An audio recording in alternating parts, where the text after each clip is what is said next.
Hi, I'm Matt and welcome to Drumming Solo, the channel where we let the drummer speak.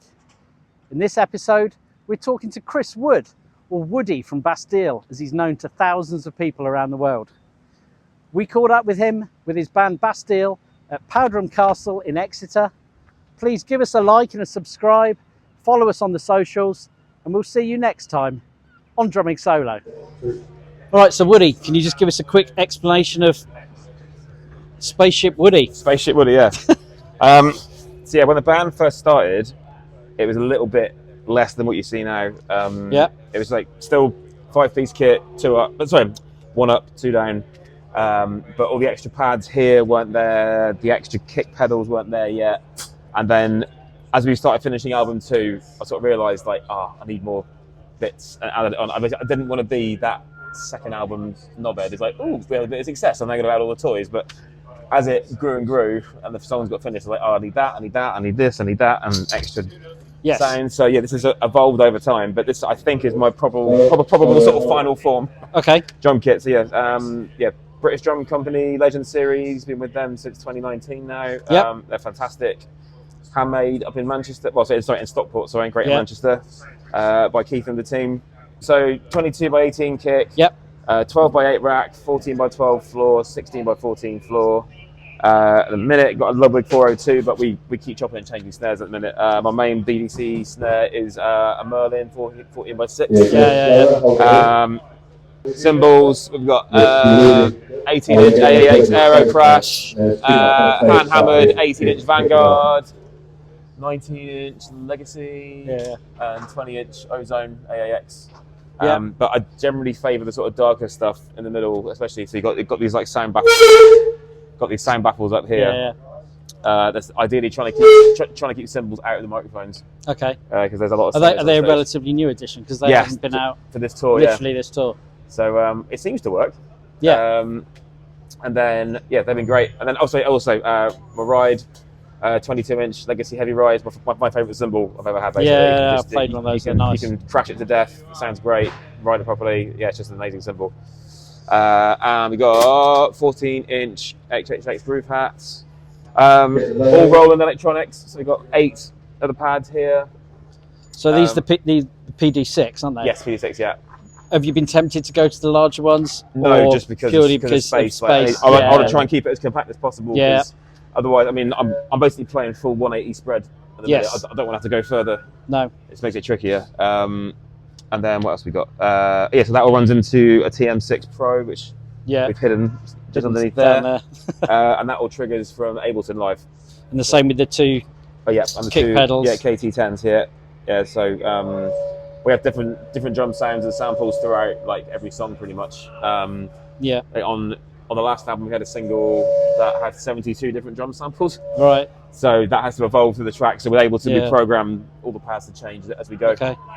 And then you sat on the... sat on a Porter & Davies TT6, which if you haven't tried it, I would urge anyone to have a go. It's basically all the sort of low end, like all the toms, the virtual kicks and the real kick go through this. So it sort of tricks your brain and your ear into thinking you're hearing like low end, and you're really feeling it, which is especially on like a big stage like this. Yeah. As people approach from afar. Yeah. It just really helps. Otherwise, this gets lost in the completely. Cool. Do you want to head off before they come forward anymore? Yeah, we'll do that. Do you want to? Oh, and Vic First Sticks, obviously. Loads of them. Yeah. So, Woody. Yes.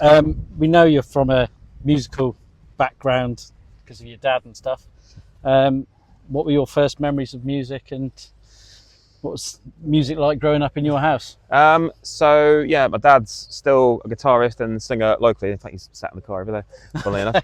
I remember growing up, going to pub gigs and stuff he was doing with his band, and just kind of being a little bit drawn to the drums. I mean, as most little kids are, probably just that instant gratification, like you give it a tap, that's the sound.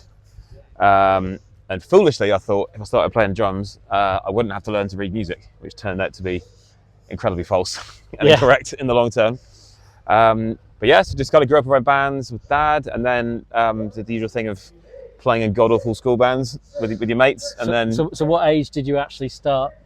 I started having drum lessons like the last term of primary school, so I'd been like 10, 11. Yeah. And then but then progressed into secondary school, and then taught by a local teacher, Colin Bacon, who I know you know as well. Rasher. Absolute legend. Love that boy. And yeah, just carried that on all through school, and then didn't actually study music as such for like A-levels or anything like that, but yeah, still played in bands like locally, and became obsessed with different bands and music and what have you, and as most kids do. What was your first kit? Was it quite early on you got your first kit? It's like a Lex Honor or something. It was like a 200 quid, like Taiwanese special, but did the job. And then what was the first kit that you saw and you bought, or you saved up for? I saved up for ages. So I was working during sixth form, like after school and at weekends at KFC, and so yeah, a lot of KFC hours went into getting a Tama Rockstar Custom. Was the first proper one I had. And yeah, as you go, you sort of just collect like secondhand cymbals off eBay or whatever, and yeah, just kind of built it up gradually. So what sort of stuff were you listening to growing up? Was it everything? Just, so did you have like obviously being a Devon boy, like Muse were a massive part of that. Queens of Stone Age, Smashing Pumpkins, but then I like everything from like Britney Spears to Slipknot, pretty much. But yeah, I guess growing up it would have been like Muse and like Chili Peppers and Chad Smith. So were you more into bands or into drummers, or did it? I was more into bands and music. I mean, I always say like I think of myself more as a musician than I do a drummer as such. I still love playing, but I don't have that desire really to kind of keep on. Maybe it's a bad thing to say, to keep on progressing and like learning new chops and whatnot. Like, I've got enough facility to do what I want to do. I'd rather play with people than sort of spend hours and hours shelling by myself. Yeah. So yeah, I'd rather play music than play drums, if that makes sense. So other instruments, your guitar? I'm an absolute hack guitarist and a hack bass player. That's about it. I mean, I can blag a couple of songs. There's a couple of songs on the last tour I ended up playing guitar on as well, but it's more sort of swirly, incidental, heavily affected stuff rather than anything particularly like lead. Yeah. And is that how you write? Because I know you've started writing in the last... Yeah, so it's myself and my friend Matt Wills, who he actually toured with us a few years ago, and yeah, we've had this writing partnership now the last 2 or 3 years where we've been writing and developing like tons of brand new artists. Like the one that people might have heard of is Charlotte Plank. So she's at time of writing or print, she's number 5 in the charts, Rudimental at the minute, as a feature artist, which is going really well. Yeah. So yeah, just doing that sort of thing I've really enjoyed. So yeah, me and Matt work together quite often. Sometimes on guitar, sometimes just purely production based, and we kind of work it that way. But yeah, there's no hard and fast like set way of doing things. And lyrics as well. Yeah, so I'm more the sort of lyrics guy than he is. So yeah, I'll be kind of generally speaking more lyrics and arrangement. He'll be more top line and production. Okay. So you also recently started up the production company as well, or is that's all part of the same? That's all part of the same thing, really. Yeah. Right. Okay. So yeah, I've dabbled with a few other bits and bobs, but the things that I've really stuck is doing the writing and production stuff with Matt. Yeah. And also a bit of DJing as well on the side with Kyle. Okay. That's been quite fun. Is that where most of your focus goes, apart from obviously family time when you're not on tour? Yeah. So like a sort of normal week for me would be like 3 days a week. Yeah. In the studio with Matt and whoever we're working with that week, or finishing off existing projects or what have you. But yeah, it's generally how it sort of looks. But yeah, I've also got a wife and 2 kids who I'd like to try and keep happy as well. So I'm not just going to disappear all year round. No. So yeah, it's a bit of a balancing act. Yeah, balancing school runs and after school clubs and anything. You know how it goes, yeah. watching Peppa Pig and all of that, yeah. Yeah, past that now into like Ninjago and that sort of stuff. Oh, okay. And what hobbies do you have away from music, or are you just purely football? I'm a pretty vocal Plymouth Argyle fan, which, as we speak, we're in Exeter, so technically behind enemy lines. Yeah. I play 5-a-side once or twice a week. Okay. And also big into cricket as well, but I'm not playing this year just purely because having a massive rock being fired at your hands is probably not. Yeah, it's not the best hobby. Probably not the best thing to be doing. So yeah. Other than that, I'm just kind of hanging with the kids really. No, and during COVID, was it obviously you could. I think you've said previously you did your writing and everything else, but was there anything else that you sort of took up that you thought, you know what, now's the time to try and do it? I mean, everyone had different COVID experiences. Yep. At the time it kicked in, my kids were 4 and 2. Okay. It was just relentless every day, up at like 5:30. And so, yeah, whilst other people are kind of learning to make banana bread and do yoga, me and the missus were just kind of tearing our hair out. Okay. So, yeah, I mean, if it hadn't been for COVID, then wouldn't have gotten into the writing thing quite so much. Yeah. But yeah, it's a blessing in the long term, I guess, in terms of that, but I wouldn't want to go through it again, I'll be really honest. No, not at all. And sort of music-wise, you've obviously said you've got a lot of influences or had a lot of influences. And is there anything at the moment you're listening to that sort of excites you or that you think?